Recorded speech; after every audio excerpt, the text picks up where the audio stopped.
लाहौर में election tribunal ने senate की नशिस्त के लिए कागजात नामजदगी मुस्तरद होने पर परवेज रशीद की दरख्वास्त खारिज कर दी है। इस वक्त परवेज रशीद मीडिया से बात कर रहे हैं। किसी ने उन ड्यूज को जिनको वो क्लेम करते हैं कि मुझसे उन्होंने लेने हैं, जब मेरे कागज रखवाने हो तो वो कहते हैं कि हमने परवेज रशीद से पैसे लेने हैं, लेकिन जब परवेज रशीद पैसे देने के लिए आता है तो कहता है कि हमने पैसे नहीं लेने। और आज अदालत में आके पंजाब हाउस के जो कंट्रोलर हैं उन्होंने जज साहब के सामने खुद एतराफ़ किया कि जिस पैसे जमा कराने थे मैं गैर हाजिर था, मैं बीमार था, इसलिए मैंने पैसे नहीं दिए। खुद तस्लीम करते हैं कि उन्होंने जानबूझ रिटर्निंग अफसर ने जो मुझे मौका फराहम किया था उस मौके को मुझसे अवेल करने का उन्होंने इख्तियार बीमार के बहाने वापस ले लिया। अब मेरी सिर्फ अपील अदालत के सामने ये थी कि रिटर्निंग अफसर साहब का जो हुक्म है उस पर अमल दरामद कराए, लेकिन जो पीटीआई वाले हैं, इंसाफ वाले जो हैं, और अब वो धुंध कराते हैं, इंसाफ जो धुंध वाले हो गए हैं अब, और अंधेर नगरी वाले हो गए हैं, वो धुंध वाले जो हैं उन्होंने इस मामले को तो एक तरफ रखा कि मैंने पंजाब हाउस के कोई पैसे देने हैं, क्योंकि खुद उनका आदमी कह रहा है कि मैंने पैसे वसूल नहीं किए। उन्होंने एक दूसरे मुकदमे का हवाला दे दिया जिसमें वो जो जज साहब थे जो डैम बनाना चाहते थे और डैम फंड जमा किया करते थे और अपने आप को बाबा रहमते कहते थे, वो बाबा रहमते मुझे 4.5 करोड़ एक फ़ैसले में डाल गए मेरे ज़िम्मे कि किसी ने तनख्वाहें ली हैं वो तनख्वाहें मैं वापस करूं। वो फ़ैसला भी अपनी नज़ीर का एक पाकिस्तान में पहला फ़ैसला है। इस तरह के फ़ैसले भी मैंने कभी नहीं सुने थे, लेकिन उस फ़ैसले के ख़िलाफ़ मैं रिव्यू अपील में गया हूँ। मेरी review appeal supreme court of Pakistan में पेंडिंग है। जब तक सुप्रीम कोर्ट ऑफ पाकिस्तान उसका फ़ैसला नहीं करती वो पैसे मेरी जिम्मेदारी नहीं बनते हैं। मैं जानता हूं कि वो मेरे पे बाबा रहमते साहब का जो इलेक्शन से पहले इलेक्शन इंजीनियरिंग करने का जो एक मंजूर था, और आप सब जानते हैं, पूरा पाकिस्तान जानता है कि बाबा रहमते ने इलेक्शन को इंजीनियर किया था। हमारे लोगों को सजाएं भी दी, हमारे लोगों को कंटेम्प्ट ऑफ कोर्ट में भी बाहर निकल गया, हमारे सेनेटर्स को हक छीना गया। ये आसफ साहब मेरे पास खड़े हैं, इनका निशान वापस ले लिया गया 6 सेनेटर्स का, तो वो तो इलेक्शन में पूरे मुलव्वस थे और इस तरह के फैसले वो बहुत से करके गए थे हमारे बारे में। आज उन फैसलों को लेके धुंध वाले जो हैं वो अंधेर नगरी मचा रहे हैं। सेनेट का मेंबर बनूं या ना बनूं, लेकिन इनकी इस अंधेर नगरी को आज मैंने बेनकाब किया है।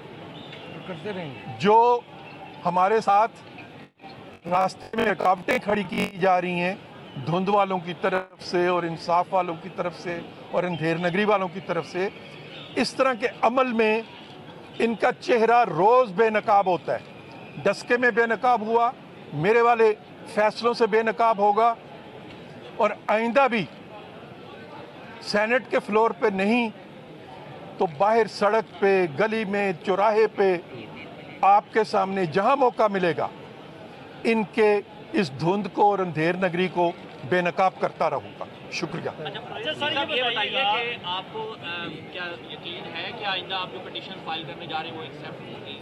देखिए, अभी मैं अभी अपने वकला के साथ मशवरा करूंगा। सच्ची बात है कि मेरा दिल किसी पिटीशन पे नहीं करता,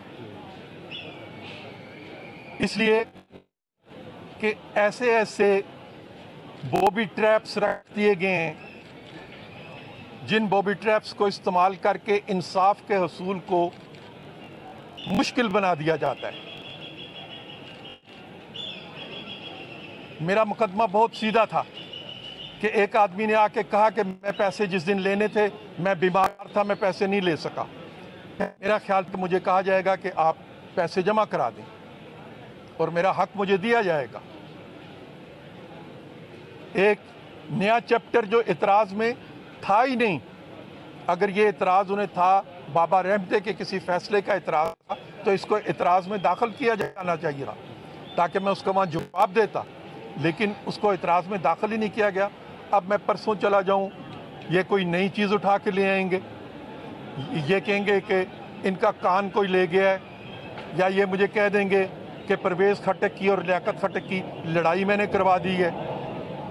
तो इनका क्या है, ये तो कोई इल्ज़ाम, नया इल्ज़ाम मेरे पे लगा देंगे। तो अब मैं सोचूंगा, मेरे वकला तो मुझे कहते हैं कि इसमें अपील की जा सकती है, लेकिन मैं अभी तक कायल नहीं हुआ। मैं अपने लिए इंसाफ लेने के लिए शायद अब कदम ना बढ़ाऊं। अगर मेरे वकला मुझे कन्विंस कर लें तो मैं उसका अभी दावा नहीं कर सकता, लेकिन मैं दिल में अभी तक कन्विंस नहीं हूँ। अच्छा सर, ये बताइएगा, मैं इनकी नाइंसाफ़ियों का बेनकाब करना जो है, अपने लिए इंसाफ मांगने से पहले इनकी नाइंसाफ़ियों को बेनकाब करना जो है वो अपना फरीज़ा समझता हूँ। और मैंने सारी ज़िंदगी यही काम किया है और इसी काम की सज़ा भी मुझे मिल रही है। मुझे मालूम है कि मेरा असली जुर्म क्या है। मेरा जुर्म कुछ और है, सज़ा किसी और चीज़ में दिलवाई जा रही है। मैं इस बात को समझता हूँ, लेकिन मैं वो जुर्म जारी रखना चाहता हूँ। मुझे वो जुर्म करने में मज़ा आता है, मैं वो जुर्म जारी रखूँगा। अच्छा सर, ये बताइएगा कि आपके जो टोटल असासे हैं वो 23 लाख हैं, 96 लाख रुपए के चेक आपने जमा करवाया और वो है भी आपके नाम पर। तो क्या पार्टी की तरफ से कोई आपको फंडिंग की गई या फिर किसी दोस्तों से आपने लिए हैं? क्योंकि आपने जो असासे जाहिर किए वो 23 लाख हैं। ये बिल्कुल ठीक कह रहे हैं आप। मेरे दोस्तों ने मेरी मदद की है और मेरे दोस्त तो सुप्रीम कोर्ट वाले काम में भी मेरी मदद करने को तैयार हैं, लेकिन मैंने उनका शुक्रिया अदा कर दिया। सर, क्या पंजाब हाउस में आपने कभी रूम ऑक्यूपाई नहीं रखा? जब रखा था उसकी पेमेंट हुई है और वो हमने अदालत के सामने पेश कर दी गई है।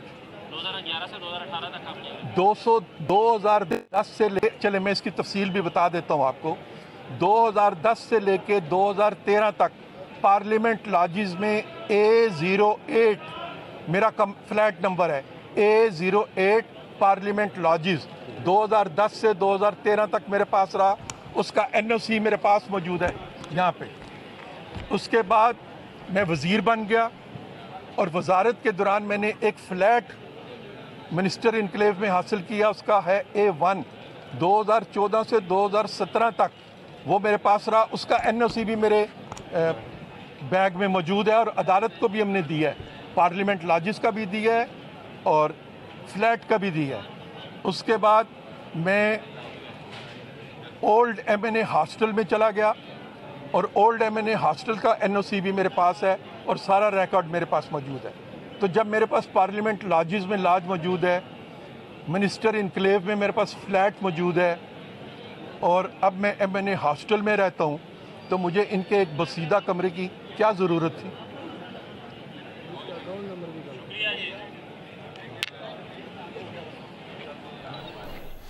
परवेज़ रशीद लाहौर में मीडिया से गुफ्तगू कर रहे थे। उन्होंने कहा कि मेरे कागज़ रुकवाने थे तो कहा गया मुझ पर रकम वाजिबुल अदा है, जब पैसे देने जाऊं तो कहते हैं कि पैसे नहीं देने। PTI वाले धुंध वाले हो गए हैं। इनका अपना आदमी कहता है कि मैंने पंजाब हाउस के कोई पैसे नहीं देने। परवेज़ रशीद ने मीडिया से गुफ्तगू करते हुए ये भी कहा कि पूरा पाकिस्तान जानता है बाबा रहमते ने इलेक्शन को इंजीनियर किया था। तफसीलात जानेंगे। जियो न्यूज़ के नुमाइंदे इमरान एहसान ने हमें ज्वाइन किया है। इमरान, मजीद अपडेट कीजिएगा इस मुतालिक।